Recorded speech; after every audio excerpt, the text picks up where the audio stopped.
Olá, tudo bem? Aqui é Maurício e hoje eu queria te apresentar uma entrevista muito interessante que a gente fez com o cineasta Felipe Gontijo. Bem, o Felipe Gontijo, ele é um cara que investe nas narrativas audiovisuais diferenciadas e adaptadas para as mídias. É um cara que tem um trabalho muito expressivo em Brasília e também reconhecido nacionalmente. Queria que você recebesse aí a entrevista dele e todo esse compartilhamento com muito carinho.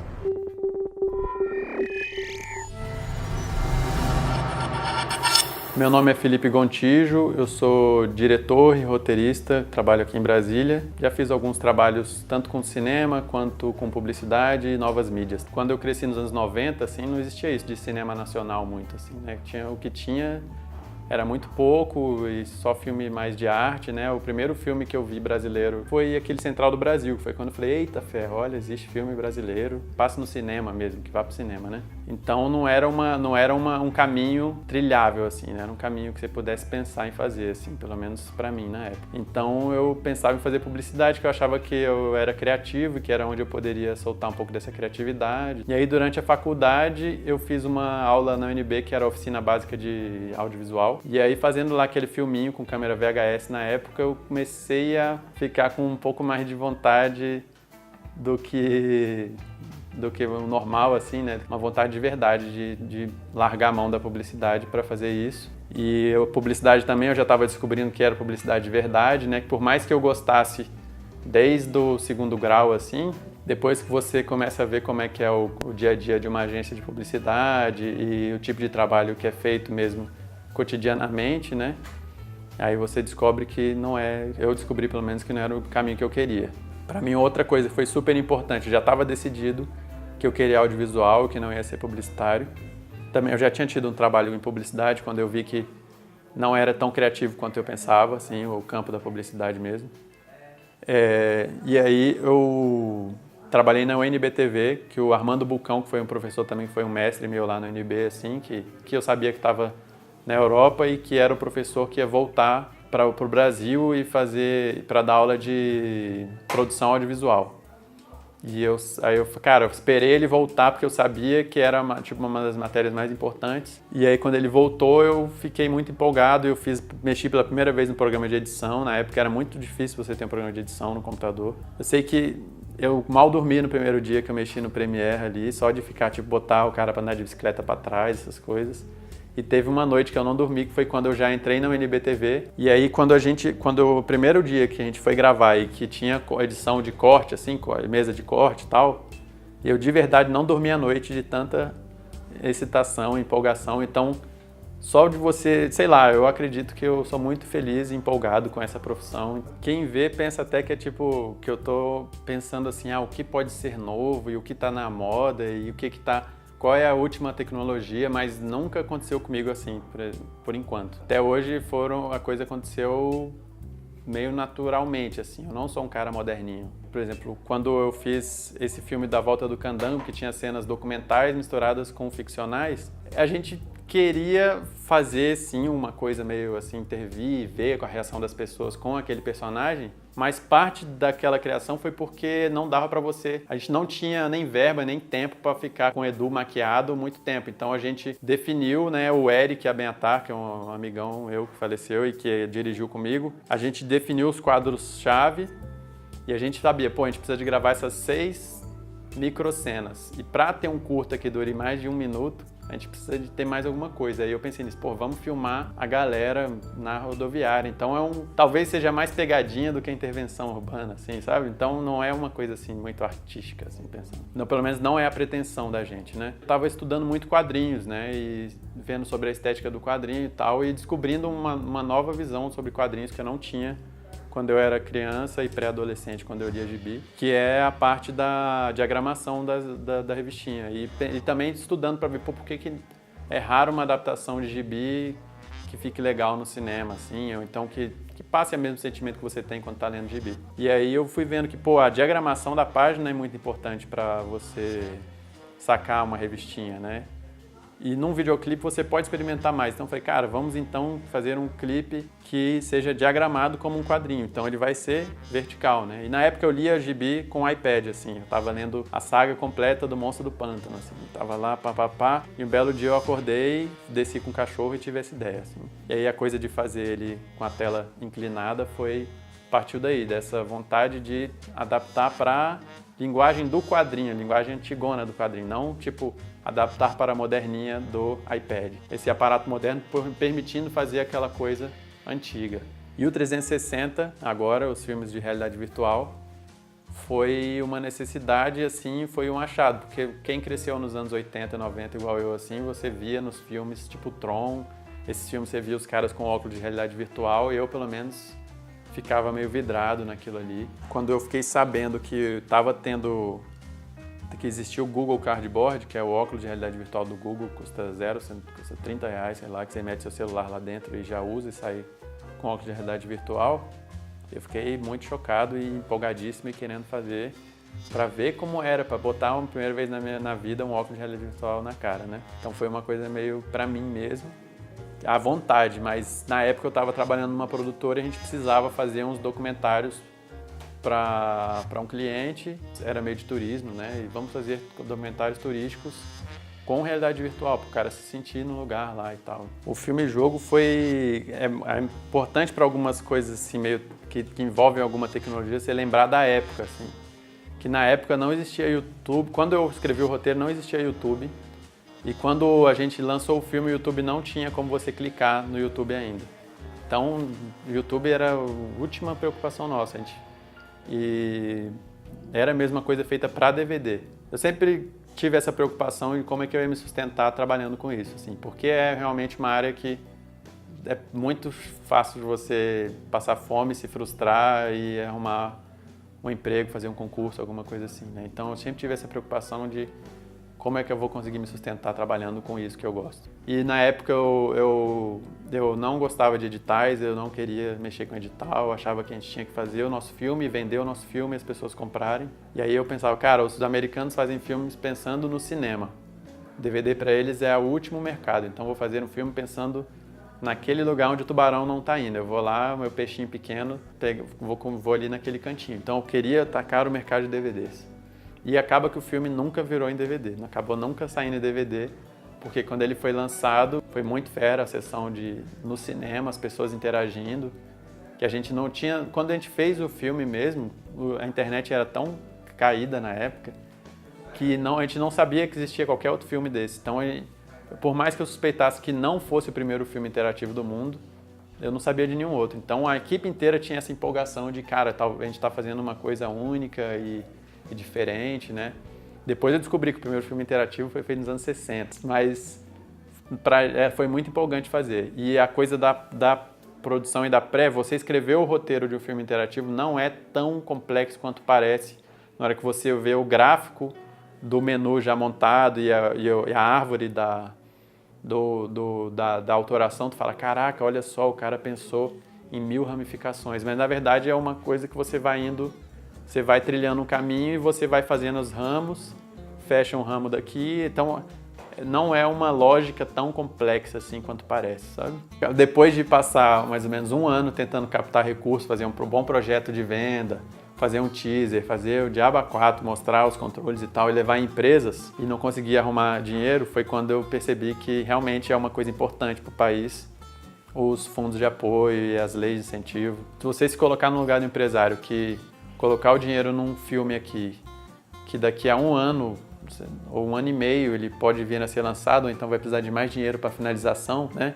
Tô botando aqui um dinheiro para daqui a 2 anos ter um retorno da minha marca num festival. O cara é meio difícil, cara, realmente querer investir nisso. Por mais que o nosso filme tivesse um potencial de público e mídia, era difícil a pessoa até entender como era a interatividade também na época. O filme já estava gravado, eu fui conversar com o coordenador do Festival de Cinema. E eu falei, cara, é um filme interativo, então tem um potencial maneiro de mídia e tal, mas ele não tem como competir, então eu precisava exibir ele no festival fora da mostra competitiva, mas eu queria ver se a gente conseguia colocar ele numa sessão importante também, na abertura da sessão de curtas ou no encerramento da sessão de curtas, em algum momento que que tivesse bastante gente na sala e tal. Ele, beleza. E aí, na hora que saiu a seleção e os horários, ele não tinha botado a gente em lugar nenhum. Porque, no fundo, ele não acreditava que fosse possível as pessoas na sala de cinema interagirem com um filme. Tipo, ele não... Eu expliquei, mostrei mais ou menos, e o cara não... Tipo assim, na cabeça dele não fazia sentido como que as pessoas sentadas vão mudar o filme lá, sacou? Então, a gente teve que montar a gente mesmo, pegar uma sala de cinema, botar o projetor, fazer toda a estrutura. Então, essas coisas novas acabam te levando a trabalhar muitas vezes mais do que se você fizesse o normal e o tradicional. Muitas vezes na publicidade o pessoal me chama para fazer coisa nova porque eles sabem que eu entro com muito coração nas coisas, então que eu vou trabalhar muito mais pelo mesmo, né? Tipo, filmar o sujeito no fundo branco custa o mesmo tanto que você pagaria para um outro diretor. Você vai pagar para mim para botar a projeção lá no fundo e fazer umas coisas e tal, mas a equipe super fica empolgada, eu também, então para mim vale a pena queimar os miolos um pouquinho e trabalhar um pouco a mais para ficar satisfeito com o resultado do trabalho. Os projetos que a gente pega, assim, quando eles tomam essa cara meio autoral e pessoal, assim, quando você pega eles você encara eles como uma coisa pessoal, a maioria das vezes tem algum parceiro que é aquele cara que carrega o piano junto contigo, assim, né? Então, por exemplo, no filme do A Volta do Candango, o parceiro foi o Eric Abenhatar, que era esse maquiador que o cara depois virou o chefe do núcleo de maquiagem do Projac lá na Globo. O cara era um gênio mesmo da maquiagem e faleceu agora há pouco, infelizmente, amigão meu. E foi o cara que carregou o piano comigo e que eu tive essa relação com ele. No filme teve um DVD que a gente fez também que foi feito todo de coração, assim. Foram meses de trabalho com pouco recurso. Foi o do Música Negra Brasileira, que foi o Vissa Saraiva, que foi um produtor que teve uma hora que eu já não acreditava no projeto, que já estava em outra, querendo largar a mão, e ele me segurou os músicos, ele conseguiu manter tudo. Então, é um projeto que eu vi junto com ele, assim, sabe? E isso tem o Érico Casarré muitas vezes. Nesse da Gruta teve o Santiago Delap, que era o assistente de direção, que foi, tipo, era nós dois ali. E nesse da Gruta era uma equipe que ficou muito orgânica, assim, né? Que além de todo mundo ser inexperiente, muito empolgado, foram muitos dias ali vivendo juntos mesmo. O pessoal não ia para casa, o pessoal passava o dia inteiro trabalhando, às vezes à noite, e dormia e voltava para dormir junto ainda na casa, né? E todo mundo inexperiente e muito empolgadão. Então tinha a Tamara Rabo, que era a produtora, que foi a melhor produtora que eu encontrei, assim, que pela primeira vez eu pude ficar tranquilo e largar as coisas na mão de alguém. Tinha o Rafael Lobo, que era o assistente de direção, que era o continuista, e que visitou as locações comigo umas 2, 3 vezes antes, a gente fazendo a decupagem, eu mostrando para ele conhecer tudo. Então era o cara que sabia do filme tanto quanto eu, era muito ele. E foi o cara que eu tive um grande embate logo no começo da gravação. Que a gente... Quando você está no início, assim, da carreira, as pessoas te questionam mais do que quando você já tem alguns anos trabalhando e você ganhou algum prêmio em festival, alguma coisa assim. Por exemplo, eu ganhei um prêmio no festival e depois disso eu senti uma diferença, assim, no clima, assim, mas...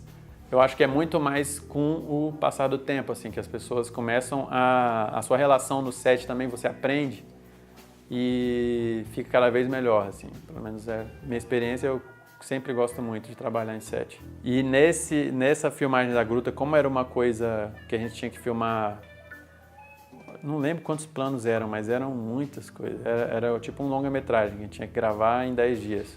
Era muita coisa para ser gravada, muitos ângulos, muitos takes, sendo que a gente não tinha muitos ângulos das coisas, era muita coisa mesmo, o conteúdo era enorme. Então a gente tinha que fazer muito correndo, e o Lorde muito perfeccionista, o Rafael Lobo. Então a gente tinha esse embatezinho que era dele querendo que as coisas corressem dentro da ordem, assim, que tipo, na hora que você vai preparar para gravar, você deve dizer tais palavras, quando termina você descorta, e você fala para o continuista tal coisa, não sei o que, papá, que é uma coisa que é normal e que é legal de você fazer, mas que naquela correria a gente não estava fazendo. E ele foi se irritando com isso e até um belo dia que acabou a luz no meio da gravação da noite lá na gruta e ele começou a se insurgir. Então eu tive que enfrentar essa insurgência dele mas ele estava se insurgindo, mas estava tendo uma insatisfação geral também, por conta das condições assim que estavam muito intensas, né?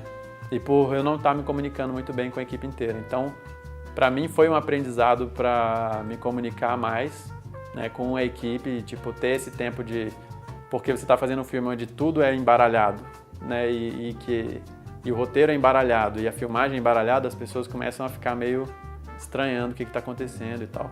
E não dá para você explicar o tempo inteiro, mas aí eu comecei a gastar esse tempo de explicar e entender que é importante você fazer isso nas filmagens sempre. E ele também entendeu que às vezes pela fluidez ali da equipe, que a gente depois usava essa frase, a fluidez do set. Que sempre que estava tendo a polêmica, que ele começava, pô, vocês não sei o que, a gente falava, Lorde, olha a fluidez do set. Que era tipo assim, vamos perder menos tempo discutindo, vamos gravar. A gente tinha um planejamento muito bem feito, assim, tanto por ele, quanto por mim, quanto do Santiago e do Érico. Então a gente estava fazendo tudo, sabendo o que estava fazendo, ele só estava fazendo tudo correndo. Então, e aí uma hora, cara, eu sei que de Nêmesis ali, da pessoa que causou uma grande polêmica, que eu estava querendo mandar ele embora para Brasília no segundo dia, ele virou o grande parceiro também, assim, que era o cara que sabia junto comigo quando eu não tinha como explicar pro pessoal o que estava acontecendo, eu mandava perguntar para ele já explicava de onde que veio, das 3 possibilidades para a pessoa chegar naquela cena. Então, é importante a gente se conversar melhor com as pessoas, né? E eu aprendi muito isso com ele, com essa experiência. Eu gosto muito de filmar série. Por mais que eu não passe o ano inteiro dentro de set, eu fique muito tempo escrevendo, eu gosto muito de estar ali com a equipe, de me relacionar ali com o pessoal, principalmente de sentir que o pessoal está empolgado. Teve uma publicidade que eu fiz no começo do ano retrasado, ou passado, que era essa publicidade que a gente tinha projeção no fundo e que eu vi gente das antigas, assim, do cinema e também da publicidade, o Pinelli, o Messias, os caras... Teve uma hora que eu parei aqui com o Henrique, que era o meu parceiro lá, que da produtora, eu falando pra ele, cara, olha isso, tava todo mundo empolgadíssimo, todo mundo brincando de cinema, porque a gente estava refazendo como se fosse nos anos 50, assim, a gravação, então tinha um vaso de planta com uma projeção no fundo, era aquela coisa meio mambembe, assim, então tava lá o Pinelli lá em cima, balançando uma gelatina laranja para a luz brilhar de tal jeito numa lareira, sabe? Tava todo mundo brincando ali, sacou? E tava todo mundo muito empolgado, então foi tipo um grande momento que eu tive ali, sabe? Então, e eu acho que eu tô tendo sempre isso, assim, de sentir que tá rolando uma sinergia muito boa e que a galera tá empolgada. Então, sei, até hoje, graças a Deus, eu tive 99% das minhas filmagens, tive essa coisa da equipe estar junto e faz toda a diferença. Eu tava lendo a biografia do Alan Moore e aí ele explicando que ele veio mesmo ele era de uma classe mais operária e tal, trabalhava no matadouro, foi expulso da escola, umas coisas assim. Ele era gênio, mas que foi expulso da escola e pá. Teve uma vida meio bagunçada no começo, mas ele começou a se estabelecer, ter um emprego normal, assim, era meio burocrático, eu acho. E um certo dia, e ele fazia já quadrinhos nas horas livres e estava conseguindo ganhar algum dinheirinho, assim, mas que não dava para pagar as contas, né? E um belo momento a mulher dele estava grávida e ele falou, cara, agora ou nunca, né? Porque depois de ter um filho você precisa pagar a escola, pagar as contas, você tem uma preocupação e responsabilidade muito maior, não é só você que vai ficar, de repente, tendo que morar na casa dos outros de favor e tal, você vai levar sua mulher e seu filho para isso, né? O que seria o mais normal seria ele ter continuado no emprego e ele falou, cara, agora ou nunca, e ele largou tudo e foi fazer os quadrinhos. Eu senti uma pressão meio parecida quando minha mulher ficou grávida e aí eu vi que, cara, esse negócio de fazer cinema aqui tá meio devagar demais, essa coisa de fazer um curta aqui, colar, eu preciso dar um arranque nisso. Então foi na época que estava tendo eleição presidencial e na época eu tinha um relacionamento muito bom com esse partido PSB, que era do Eduardo Campos, e eu poderia ter estado na campanha presidencial ganhando muito dinheiro, que é o que todo mundo faz. E aí eu falei, cara, em vez de ganhar esse monte de dinheiro e garantir uns 2 anos aí de sossego, eu vou ficar em casa 6 meses sem ganhar um centavo, fazendo o roteiro do meu longa e o roteiro de uma série e fazendo meus projetos e vou tentar encampar agora porque depois a pressão vai ser muito maior. Terminou aquele ano, minha filha nasceu, fiquei muito feliz e tal, e fiquei mesmo vivendo a paternidade muito, e o dinheiro acabando um pouco, e aí eu ganhei o edital do FAC, desse do longa-metragem, e aí estava muito feliz que eu ia fazer meu primeiro longa. E também ganhei, nesse meio tempo que eu fiquei 6 meses sem trabalhar, ganhei também os 2 editais de desenvolvimento de série de TV, que atualmente são as 3 coisas que eu estou engatilhado para fazer, que é meu primeiro longa-metragem, que é o Capitão Astúcia, a série Entre Quadras, que deriva de um longa que eu tinha escrito e que não desenvolvi ainda, não filmei, e uma série de animação que era um gibi que eu queria fazer há um tempo e que eu vi o edital aberto e falei, cara, eu vou transformar esse gibi, esse argumento de gibi, num argumento de animação. E eu tenho um parceiro muito bom de animação e o cara animou também e a gente fez. Nesse meio tempo eu vou fazendo minha publicidadezinha e alguns projetos autorais como esse do Brasília 360, né?